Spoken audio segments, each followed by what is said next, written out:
What's going on, everyone? Joe Buscaglia here down in wonderful Hollywood, Florida.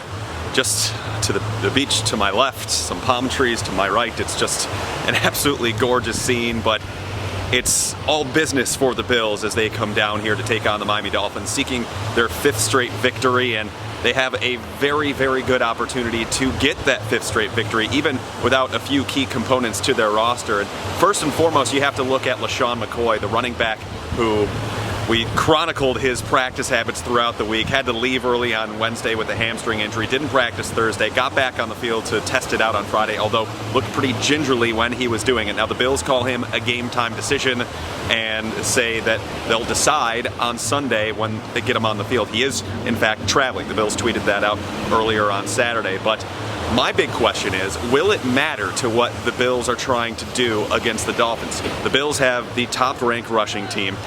They have an offensive line that has been just mauling people for the past 3 weeks, really, and they've been opening up big holes for LeSean McCoy and even Mike Gillislee when he's gotten in there. Now, Gillislee is the guy right here that we're all kind of centering this on because he's a little bit of a different back than McCoy, doesn't get up the field quite as quickly as McCoy, but for Gillislee, I think going up against the Dolphins, who have the 2nd worst run defense in the entire league, letting up 147 yards a game, I think he has a major opportunity to continue the momentum and continue the success that the Bills have had on the ground so far this season. And, you know, there's also that added motivation for him because this is a Miami Dolphins team that drafted him in 2013 as a 5th round pick. They gave up on him. The Bills brought him in and ended up elevating him all the way to be the number 2 running back behind LeSean McCoy in 2016. So I'm sure he has a little motivation to come down to Miami and perhaps maybe stick it to his old team a little bit in this game. So I think Gillislee can have a nice day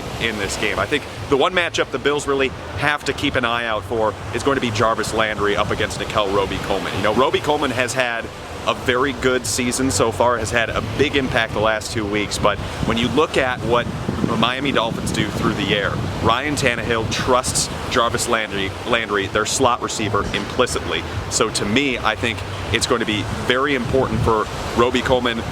You know, Landry's going to get his catches. That much is going to be happening against the Bills. But I think what Robbie Coleman can do is limit his yardage after the catch, because that's something that the bigger, physical Landry is pretty good at. So if they can limit that and just keep his catches to a low yards per reception rate, I think the Bills have a chance to really do some damage in this game. And of course, I've got my prediction available right now on WKBW.com and the WKBW app.